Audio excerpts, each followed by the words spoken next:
बोले श्री शंखेश्वर पार्श्वनाथ भगवान की जय। बोले श्री धर्मनाथ भगवान की जय। बोले श्री विमलनाथ भगवान की जय। बोले श्री महावीर स्वामी भगवान की जय। बोले श्री अनंत उद्दीनराज श्री गौतम स्वामी महाराज की जय। 10 त्रिक का वर्णन चल रहा है और जिसके अंदर आज हम अवस्था त्रिक के बारे में चर्चा करने वाले हैं। अवस्था यानी क्या? जीवन की घटनाएं जो होती है और उन घटनाओं को अवस्था कही जाती है। अपने जीवन के अंदर भी अनेक प्रकार की घटनाएं चलती रहती है, जहां पर बाल्य अवस्था से लेकर वृद्ध अवस्था तक की पूरी अवस्था रही हुई रहती है और इनके बीच में जो घटनाएं घटित होती है वो हमारे दिमाग के अंदर एकदम फिक्स हो जाती है। जैसे ही उसका चित्र हमारे सामने आता है और आने के साथ में ही वो घटना हमारे सामने उपस्थित हो जाती है। कई बार जीवन की घटनाओं का स्मरण कर करके हम आर्त ध्यान और रौद्र ध्यान करते रहते। कई ऐसे लोग होते हैं जिनके जीवन के अंदर कुछ हादसा होता है और उस हादसे को बारंबार स्मरण करके वो जीव दुखी होते रहते। अपने जीवन की याद की हुई प्रत्येक घटना हमें दुखी बनाती है, जबकि तीर्थंकर परमात्मा की जो अवस्थाएं हैं और उन अवस्थाओं को स्मरण करने मात्र से भी एक विशिष्ट प्रकार के आनंद की प्राप्ति होती है। अपनी घटनाएं पाप कर्मों का बंध करवाती है। परमात्मा के जीवन की घटनाएं प्रबल पुण्य का कारक बनती और ऐसे परमात्मा की 3 अवस्था कही जाती है। पिंडस्थ अवस्था, पदस्थ अवस्था और रूपातीत अवस्था। भाष्य के अंदर की कहा गया कि अवस्थतीय भावनम चेव, 3 अवस्थाओं का चिंतन करना चाहिए और ऐसी 3 पवित्र अवस्था पिंडस्थ, पदस्थ और रूपातीत। पहले इन 3 शब्दों को समझने का प्रयत्न करेंगे। पिंड का अर्थ होता है समूह, जहां पर एक साथ में बहुत सारी अवस्थाएं रही हुई होती है। उस अवस्था का नाम है पिंडस्थ अवस्था। यानी एक ही साथ में 2, 4, 5, 25 अवस्थाओं का समावेश होता है। पदस्थ अवस्था का अर्थ होता है केवल ज्ञान प्राप्ति के बाद की अवस्था। और तीसरी अवस्था है रूपातीत अवस्था, जिस अवस्था के अंदर शरीर का भी त्याग हो जाता है, अब किसी भी प्रकार का रूप रहा हुआ नहीं है और उस अवस्था का नाम है रूपातीत अवस्था। पिंडस्थ अवस्था के अंदर अवस्थाओं का समूह होता है, जिसके अंदर 3 अवस्था आती है। परमात्मा की जन्म अवस्था, राज्य अवस्था और श्रवण अवस्था। ऐसे 3 प्रकार की अवस्था परमात्मा के जीवन के अंदर होती है। सबसे पहले पिंडस्थ अवस्था को हम देखेंगे और पिंडस्थ अवस्था के अंतर्गत 3 अवस्थाएं रही हुई है। उन अवस्थाओं का हम कुछ चिंतन करेंगे। परमात्मा के जिनालय में जाते हैं तो परमात्मा का दर्शन वो सर्व प्रकार की चिंताओं से मुक्ति दिलवाने वाला बनता है। और ऐसी चिंताओं से यदि मुक्ति पानी है तो इन अवस्थाओं का चिंतन करना,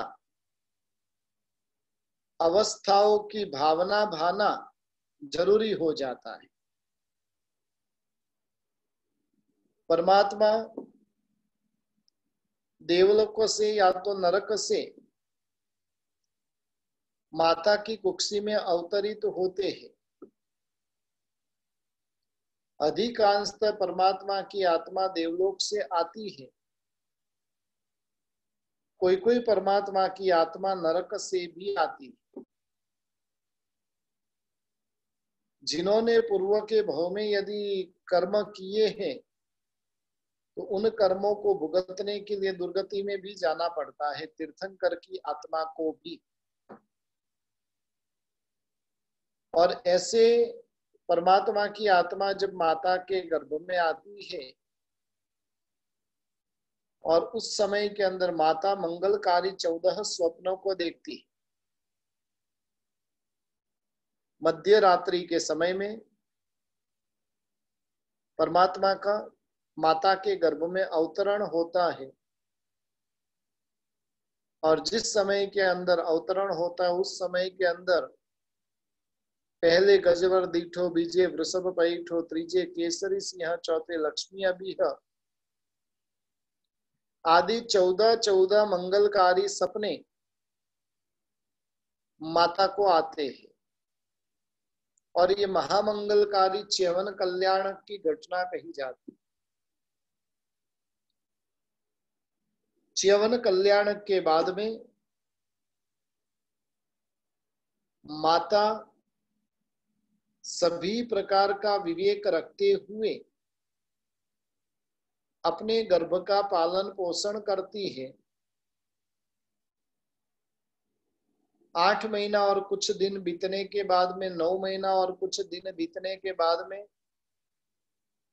परमात्मा का इस सृष्टि पर अवतरण होता है। इस सृष्टि पर परमात्मा का अवतरण होना जिसको जन्म कल्याणक कहा जाता है। ये सारे के सारे कल्याणक जगत के समस्त जीवों का मंगल करने वाले बनते। नारका अपि मोदन्ते, नारक के जीव को भी ऐसे तो देखने जाए तो पूरी जिंदगी तक वो नारक के जीव दुख में ही रहते। क्षण भर के लिए भी उन जीवों को सुख की प्राप्ति होती नहीं है। लेकिन परमात्मा का जन्म कल्याणक, परमात्मा के कल्याणक उनके जीवन के अंदर भी मंगल को करने वाले बनते। परमात्मा का जन्म हुआ। जन्म होने के बाद में सबसे पहले 56 दिक् कुमारिकाओं के आसन चलायमान होते। वो 56 दिक् कुमारिकाएं आकर परमात्मा का सूची कर्म करती है। आज के दिनों के अंदर हॉस्पिटलों के अंदर जो काम नर्स करती है वही सूची कर्म का काम करने के लिए 56 अप्सराएं आती है। कितना प्रबल पुण्य का परमात्मा का उदय होता है कि ऐसी अप्सराएं आकर कोई प्रभु को स्नान करवाती है, कोई विलेपन करती है, कोई पंखा बींजती है, कोई चामर बींजती है, कोई दर्पण के दर्शन करवाती है, और ऐसे ऐसे कर कर परमात्मा की भक्ति करती। और इस प्रकार से 56 दिक्कुमारिकाएं जाने के बाद में इंद्र महाराजा का सिंहासन कंपायमान होता है। इंद्र महाराजा अवधि ज्ञान से जानते हैं कि त्रिलोकीनाथ परमात्मा का जन्म हुआ है, और इसलिए अपने आसन से 7 कदम आगे आकर नवोत्थानम पाठ के द्वारा परमात्मा की स्तवना करते,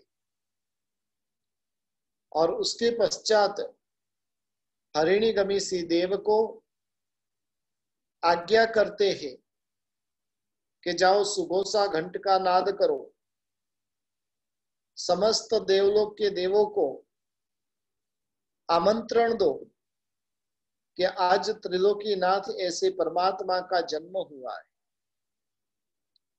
और उनका जन्म मनाने के लिए हमें मेरु पर्वत के शिखर के ऊपर जाना है।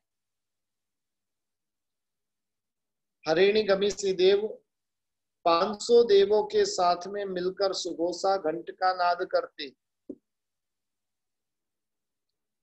और नाद होता है सौधर्म देवलोक में, घंट बजता है सौधर्म देवलोक में, लेकिन उसका नाद 12 के 12 देवलोक के अंदर भवनपति व्यंतर आदि के भी देवी देवताओं को इस घंट नाद के माध्यम से पता चलता है कि त्रिलोकीनाथ ऐसे परमात्मा का जन्म हुआ है।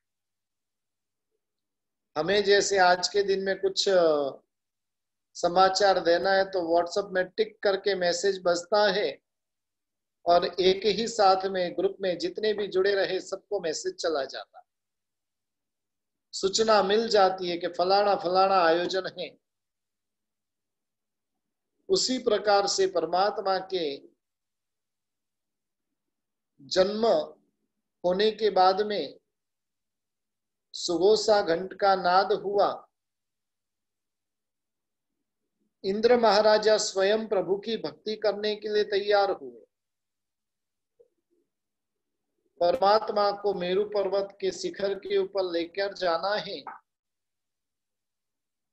और इसलिए इंद्र महाराज आज विशिष्ट तरीके से सज धज कर, हालांकि देवलोक के देवता को कोई सजने धजने की जरूरत ही नहीं रहती, कायम के लिए वो सजे धजे ही रहते हैं। और ऐसे इंद्र महाराजा परमात्मा को लेने के लिए जिस नगरी के अंदर प्रभु का जन्म होता है वहां पर आते, और वहां पर आने के बाद में माता को अवस्वापिनी निद्रा देते हैं, और परमात्मा की प्रतिकृति के स्वरूप में वहां पर स्थापित करके परमात्मा को लेकर, परमात्मा की आज्ञा लेकर प्रभु को मेरु पर्वत के शिखर के ऊपर लेकर जाते। इस साइड में जैसे ही सुघोषा घंट का नाद सुनते हैं, हम स्नात्र पूजा में भी गाते हैं कि आत्म भक्ति मल्या के देवा केता मितनु जाई, नारी प्रेरिया वली निज कुलवट धर्मी धर्म सखाई, जोई सेवंतर भुवन पति ना वैमानिक सुर आवे, अच्युत पति हुक्मे दरी कर सारी हाने नवरा। परमात्मा की भक्ति करने के लिए देवी देवता अनेक कारणों से वहां पर उपस्थित होते, और उन कारणों को स्नात्र पूजा में बताया गया कि आत्म भक्ति मल्या के देव,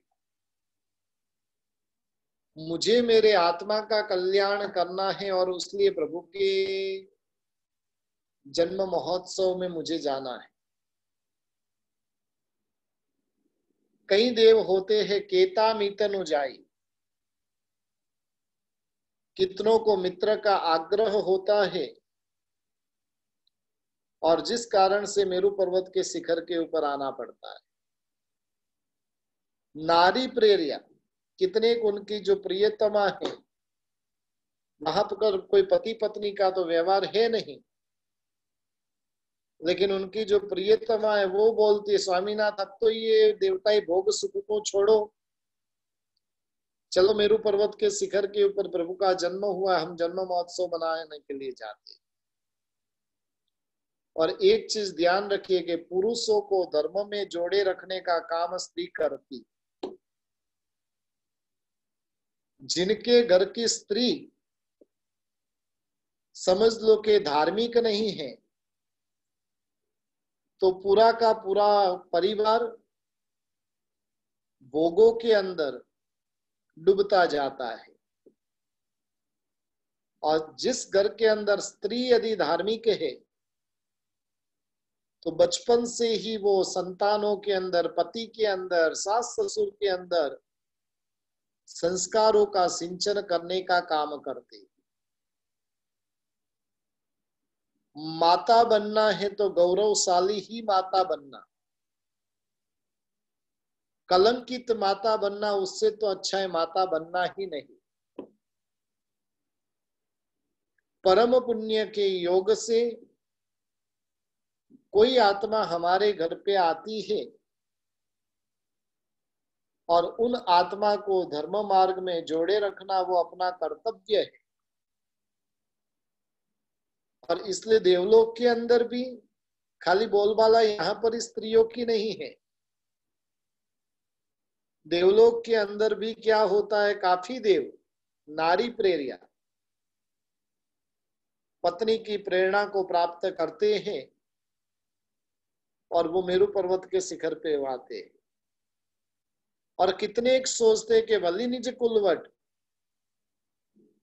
मैं इस देवलोक में हूं, मेरे कुल का जिस देवलोक में हूं वहां पर जाने का मेरा कर्तव्य रहा हुआ है, और उस प्रकार से आते हैं। और कितने के देव धर्मी धर्म सखाई, उसका मित्र जा रहा है प्रभु की भक्ति करने के लिए, सब जा रहे तो मैं बैठे क्या करूंगा, चलो मेरे भी चलता हूं। और इस प्रकार से सभी देवी देवता मेरू पर्वत के शिखर के ऊपर परमात्मा का अभिषेक करने के लिए उपस्थित होते हैं। इंद्र महाराजा परमात्मा को लेकर मेरू पर्वत के शिखर के ऊपर पहुंचते हैं और वहां पर इंद्र महाराजा हुक्म करते हैं, जाओ मागध तीर्थ के उधर, जाओ वरदाम तीर्थ के उधर, जाओ प्रभास तीर्थ के उधर, जाओ क्षीर समुद्र के वहां पर, जाओ इक्षुरत समुद्र के वहां पर, और वहां का पवित्र जल, पवित्र औषधियां प्रभु के अभिषेक के लिए लेकर आओ। और इंद्र महाराजा की आज्ञा का अनुसरण करने के लिए सभी प्रकार के देवी देवता वहां पर पहुंचते हैं और वहां का जल वगैरह लेकर आते हैं। 64 हजार कलश, और ऐसे कलशों के माध्यम से परमात्मा का अभिषेक किया जाता है। एक एक कलश कोई सोने से बना हुआ, कोई रत्नों से बना हुआ, कोई रजत से बना हुआ, कोई मिट्टी से बना हुआ, कोई सोना चांदी मिश्रित कर कर, कोई सोना रत्न मिक्स करके, कोई चांदी और रत्न मिक्स करके, और कोई कोई कलश के अंदर सोना चांदी और रत्न मिक्स करके। सब प्रकार के 8 जाति मैंने बताई, और उन 8 प्रकार के 8 कलश, और एक एक कलश का प्रमाण 25 योजन का, उसका जो नली होता है वो 1 योजन का। और ऐसे 64 हजार कलशों से 250 अभिषेक होते हैं। एक एक कलश से 250 बार अभिषेक होते हैं। कुल मिलाकर 60 लाख ऊपर 1 कोड़ी कलशानो अधिकार, 1 करोड़ और 60 लाख बार परमात्मा का अभिषेक करते हैं। वो अभिषेक का दृश्य कितना मनोहर रहेगा।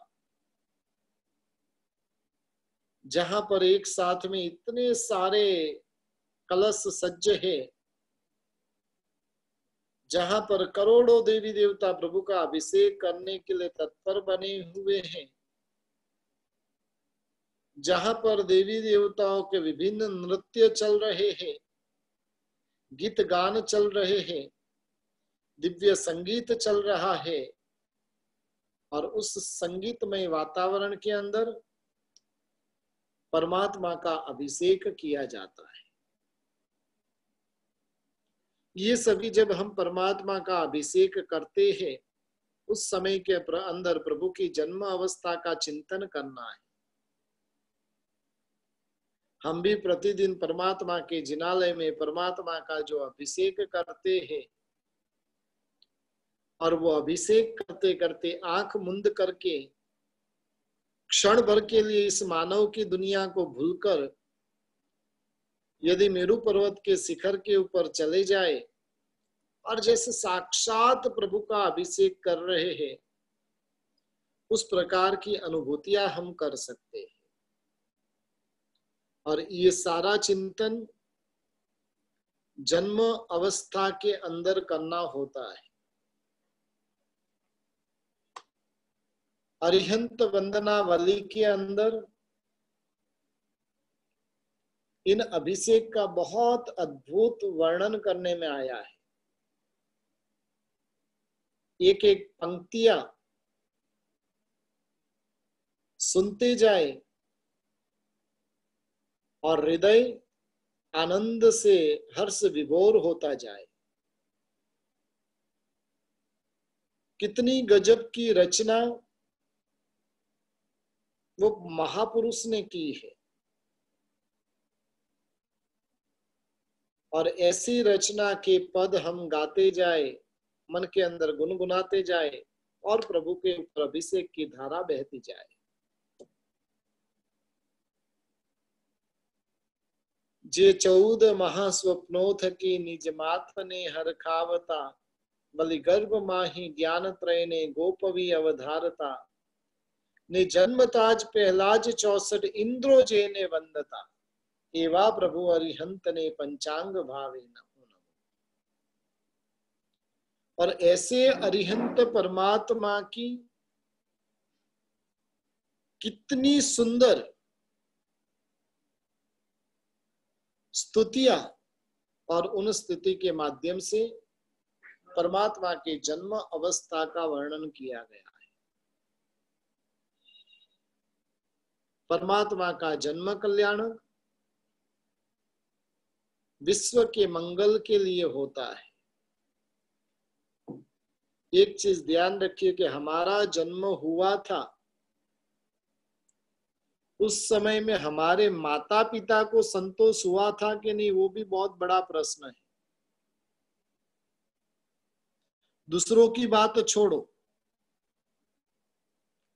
दुनिया की बात छोड़ो, स्वयं के माता पिता को हमारा जन्म आनंद देने वाला बना कि नहीं, वो बहुत बड़ा प्रश्न है।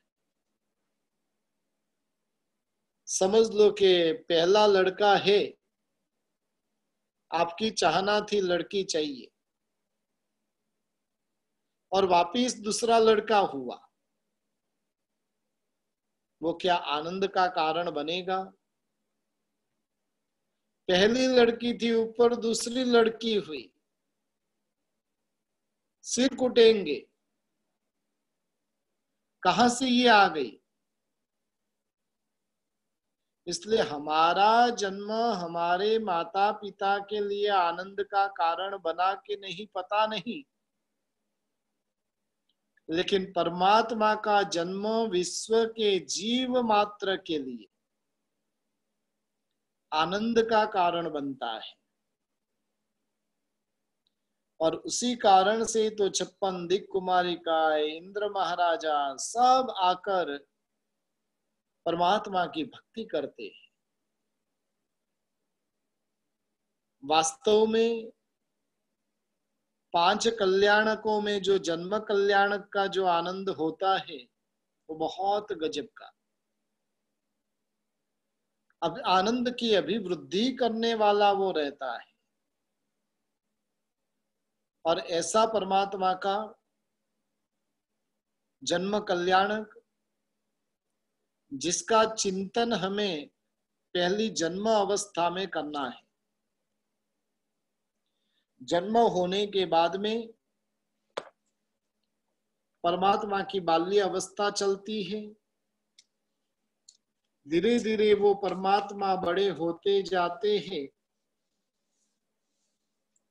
बाल्य अवस्था में भी कई बार देवलोक के अंदर प्रभु की प्रशंसा होती है, और वो प्रशंसा यदि किसी देव आदि से सहन नहीं होती है तो वो भी परमात्मा के बल की, परमात्मा के धैर्य की परीक्षा करने के लिए यहाँ पर आते हैं।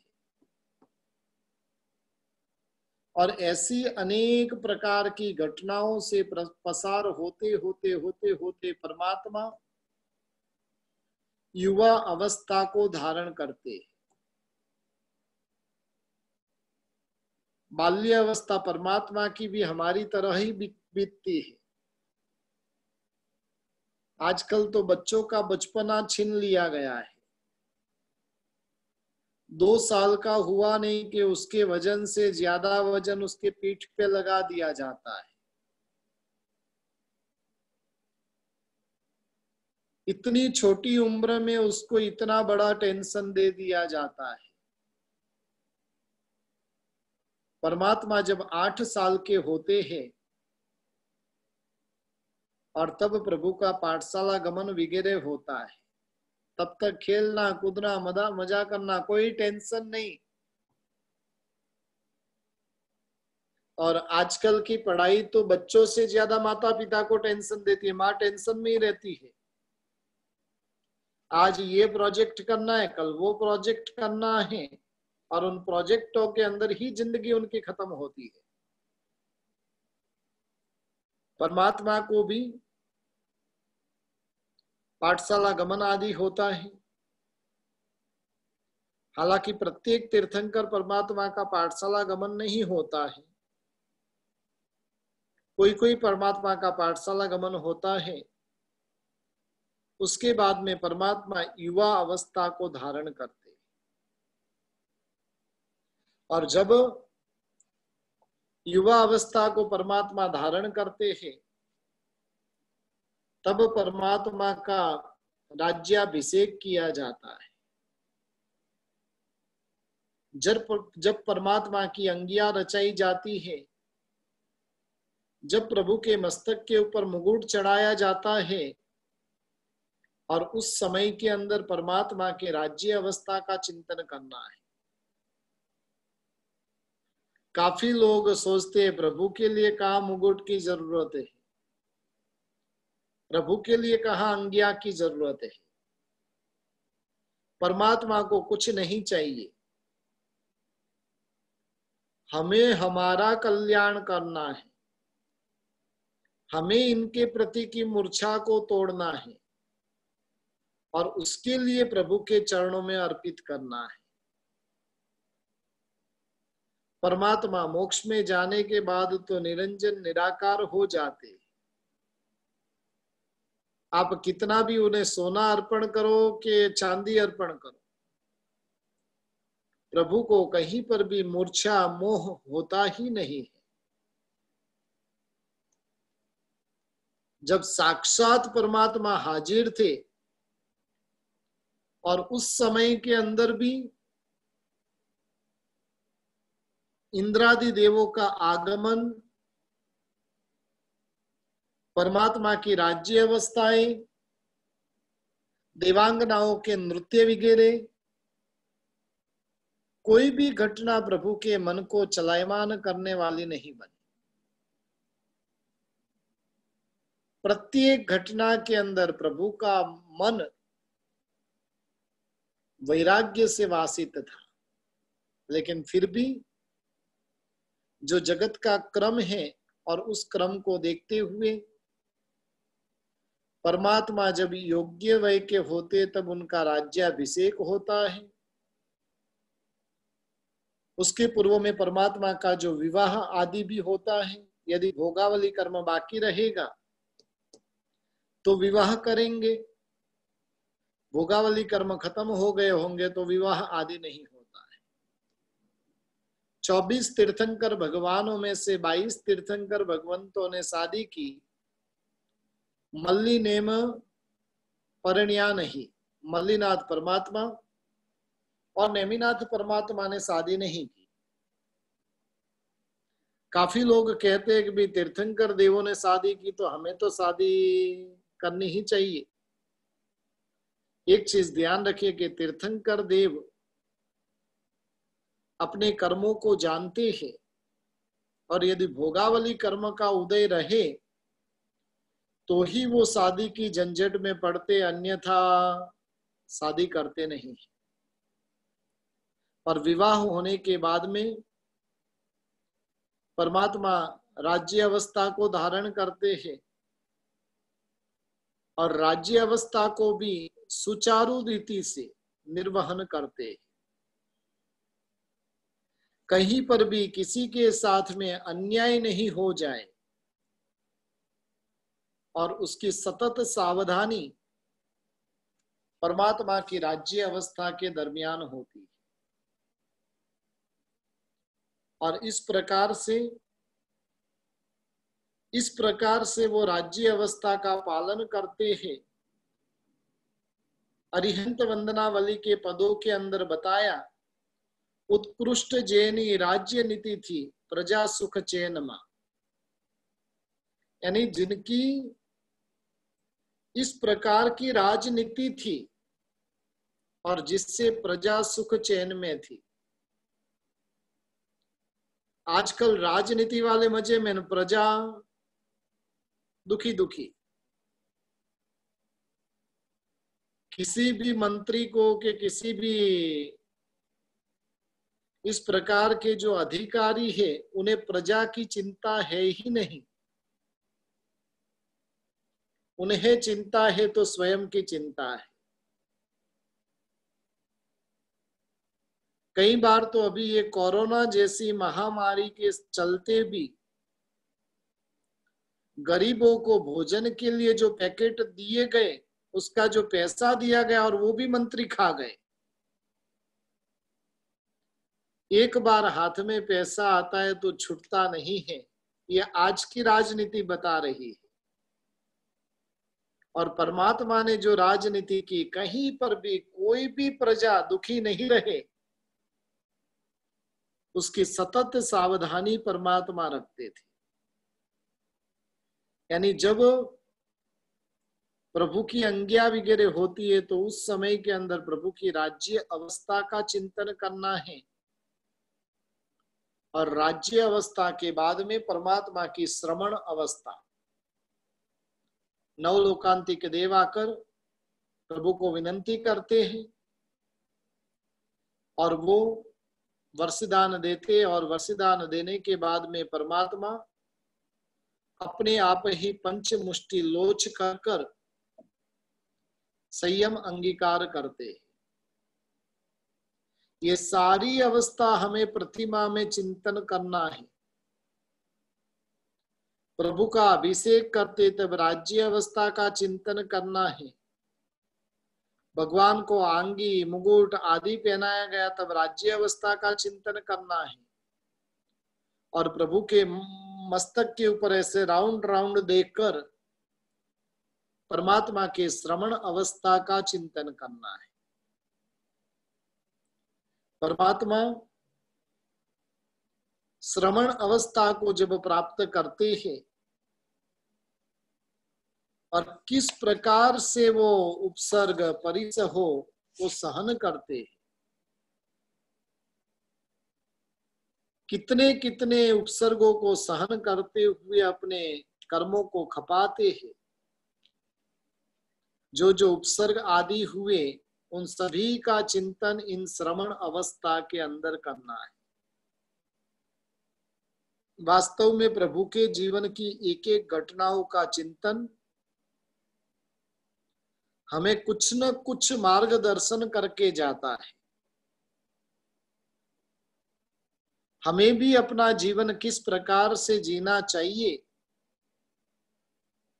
हमें भी हमारे साथ में जब अशुभ कर्मों का उदय हो जाए तो उस समय में कैसी समता बनाए रखनी चाहिए, ये सब प्रकार के संदेश परमात्मा के एक एक घटनाओं से हमें प्राप्त होते हैं। बस दीक्षा अंगीकार कर ली और प्रभु को लॉटरी लग जाती है कर्म खपाने की। जो कर्म जन्म से इंतजार करके बैठे थे, प्रभु महावीर देव की बात करें तो जन्म से लेकर 30-30 साल तक कोई कष्ट नहीं आया। भगवान आदिनाथ की बात करें तो 83 लाख पूर्व तक एक भी अशुभ कर्म उनके उदय में नहीं आया। लेकिन जैसे ही दीक्षा लेने के साथ में ही कर्म सत्ता ने अपनी सजा जो देनी थी वो देना शुरू कर दिया। लेकिन परमात्मा तो जिनका वैराग्य भाव इतना मजबूत, इतना प्रबल होता है, और ऐसे प्रबल वैराग्य के कारण वो समभाव से आए हुए उपसर्गों को, परिसहों को, कर्मों को सहन करते हैं। हमारे जीवन में अनुकूलता का राग पड़ा हुआ है, प्रतिकूलता का द्वेष पड़ा हुआ है, और ये दोनों ही हमारे लिए कर्म बंधन के कारण बनते। तीर्थंकर देवों के जीवन के अंदर नहीं तो अनुकूलता का राग है, नहीं प्रतिकूलता का द्वेष है, उल्टा उससे विपरीत है। प्रतिकूलता को अपनाते हैं और अनुकूलता से वो दूर भागते हैं। ऐसा जीवन मुनि भगवंतों का जीवन होता है। और इस प्रकार से श्रवण अवस्था के अंदर अनेक कष्ट, परिसह, कौशग ध्यान में रहते हुए अपने कर्मों को क्षय करते करते जब संपूर्ण घाती कर्मों का क्षय हो जाता है और तब परमात्मा को केवल ज्ञान और केवल दर्शन की प्राप्ति होती है। और ऐसे केवल ज्ञान, केवल दर्शन की प्राप्ति होने के साथ में ही इंद्रादि देवी देवता सब अपना दिव्य भोग सुखों को छोड़कर परमात्मा के चरणों में दौड़े दौड़े चले आते। कोई रत्नमय गढ़ की रचना करते हैं, कोई सुवर्ण में तो कोई रजतमय गढ़ की रचना करते, कोई 3 छत्र की रचना करते, कोई अशोक वृक्ष की रचना करते, कोई पीछे भामंडल की रचना करते हैं, और ऐसे अष्टप्राति हार्य की रचना वहां पर होती है। कोई देव आकर इंद्र ध्वजा धर्म चक्र की स्थापना करते, कोई सुवर्ण के 9 कमल की रचना करते। केवल ज्ञान के बाद में परमात्मा कभी भी जमीन के ऊपर पांव नहीं रखते। देखिए प्रभु का अतिशय देखिए, केवल ज्ञान के बाद परमात्मा को देवी देवता जमीन के ऊपर पांव नहीं रखने देते। सुवर्ण के 9 कमल की रचना की और उसके ऊपर प्रभु चलते, संवत्सरण में पहुंचते हैं, और पहुंचने के साथ में मालकुस आदि रागों में परमात्मा देशना देनी प्रारंभ करते। देवताएं बांसुरियों के द्वारा मधुर संगीत, पार्श्व संगीत बजाया जाता है। देशना के दान के द्वारा परमात्मा चतुर्विध संघ की स्थापना करते हैं, अनेकों को धर्म का मार्ग बताते हैं, और इस प्रकार से जितना आयुष्य परमात्मा का बाकी है पूरी जिंदगी भर तक निरंतर देशना के दान के द्वारा इस जगत को पवित्र कर दे, विचरण के द्वारा इस भूमि को पवित्र करते हैं। और एक दिन ऐसा आता है कि परमात्मा का आयुष्य अब परिपूर्ण होने आता है। और जब परमात्मा का आयुष्य परिपूर्ण हो जाता है, उस घटना को निर्वाण कल्याणक कहते हैं। और परमात्मा का निर्वाण कल्याणक वही परमात्मा की रूपातीत अवस्था है। इस देह का त्याग करके परमात्मा जो मोक्ष में चले गए, और मोक्ष में जाने के बाद में अब किसी भी प्रकार का शरीर उनके पास में है नहीं। जन्म जरा मृत्यु सबका भी नाश हो चुका है। 4 घाती कर्मों का क्षय केवल ज्ञान प्राप्ति के समय में हुआ था। बचे हुए 4 अघाती कर्मों को भी वो क्षय कर कर सदा के लिए शाश्वत सुख के भोक्ता बन जाते। और इस प्रकार से ये परमात्मा की रूपातीत अवस्था रही हुई रहती। वहां पर रहे हुए परमात्मा सदा के लिए अपने आत्मा के गुणों के अंदर रमणता करते रहते। अनंत ज्ञान, अनंत दर्शन, अव्याबाद सुख, अनंत चारित्र, अक्षय स्थिति, अरूपीपन, अगुरु लघुपन और अनंत वीर्य जैसे गुणों के अंदर वो कायम के लिए रमणता करते हैं। और ये परमात्मा की रूपातीत अवस्था रही हुई है।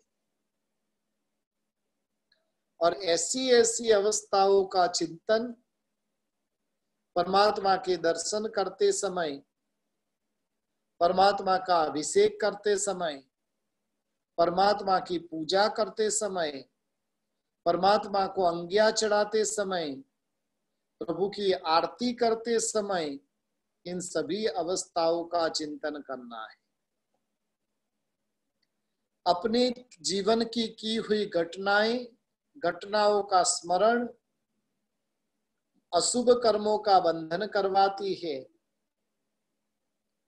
परमात्मा के घटनाओं का स्मरण कर्मों के बंधन को तोड़ती है। त्वत्सम कथापि जगताम दुरितानि हंति। आपकी की हुई बातें, आपकी की हुई कथाएं जगत के दुरितों का हरण करने वाली बनती है। और इस प्रकार से परमात्मा की अवस्था त्रिक का चिंतन करना है।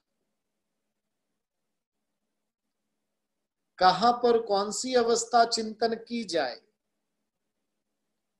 उसका विज्ञान यदि जो बराबर से पता चल जाए तो प्रभु की भक्ति में इतना गजब का आनंद आएगा। जब परमात्मा का अभिषेक करते हैं, जब परमात्मा का स्नात्र महोत्सव मनाते हैं, और उस समय के अंदर परमात्मा की जन्म अवस्था का चिंतन करना है। जब परमात्मा को अंगिया और मुकुट वगैरह चढ़ाते हैं, तब परमात्मा की राज्य अवस्था का चिंतन करना है। परमात्मा के मस्तक के भाग को देखकर श्रवण अवस्था का चिंतन करना है। प्रभु के परिकर में रहे हुए अष्ट प्रातिहार्य को देखकर यदि बराबर ध्यान से देखोगे ना, तो आपको पूरे के पूरे अष्ट प्रातिहार्य परिकर में दिखाई देंगे। अशोक वृक्ष, पुष्पों की वृष्टि, दिव्य ध्वनि, चामर, सिंहासन, देवदुंदुभी, वामंडल और छत्र, ये 8 प्रकार के प्रातिहार्यों के दर्शन करके परमात्मा के केवली अवस्था का चिंतन करना है, पदस्थ अवस्था का चिंतन करना है। और जब कौशल ध्यान में स्थिर, पद्मासन में स्थिर ऐसे प्रतिमा के दर्शन करके परमात्मा की रूपातीत अवस्था का चिंतन करना है। घर के अंदर बैठे होते हैं, कई बार पुरानी घटनाओं का संस्मरण करते हैं। लॉकडाउन के अंदर काफी महानुभाव रहेंगे कि जिन्होंने शादी के एल्बम उठा उठा कर पलट पलट कर देखी, घर का मुहूर्त हुआ उसकी एल्बम देखी, दुकान का मुहूर्त हुआ उसकी एल्बम देखी, बच्चे का जन्म हुआ उसकी एल्बम देखी। और ये प्रत्येक घटना मोह को बढ़ाने वाली, राग द्वेष को बढ़ाने वाली, भारी मात्रा में कर्मों का बंधन करवाने वाली बनती है। तीर्थंकर देवों की अवस्थाओं का चिंतन कर्मों के बंधन से मुक्ति दिलाने वाली बनती है। और ऐसी अवस्था प्रतिदिन हम मंदिर जाते उस समय के अंदर भानी है। कई बार हम 9 त्रिकों का पालन कर लेते, लेकिन ये त्रिक का लगभग मंदिर में पालन होता नहीं। क्यों पालन नहीं होता है? अभी इसका विज्ञान ही पता नहीं है। कैसे करना, किस प्रकार से करना, क्यों चिंतन करना, प्रभु का जीवन कैसा था, वो सब पता नहीं होने के कारण ये अवस्था त्रिक का चिंतन हम नहीं कर पाते हैं। लेकिन आज से एक नया विज्ञान हमें पता चला है। प्रभु के मंदिर में जाते और पूजा के लिए लाइन लगी हुई है तो चिंता करने की जरूरत नहीं, आप चिंतन में हो। आप उन अवस्था को देखकर इतने आनंदित हो रहे हो, अन्य पूजा कर रहे और उस समय में भी आप वो भावना, तो यही अवस्थाओं का चिंतन कर रहे हैं। तो ये अवस्था का चिंतन सर्व प्रकार की चिंताओं से मुक्त करने वाला बनता है। ऐसी अवस्था का चिंतन प्रतिदिन जिनालय में हमें करना चाहिए।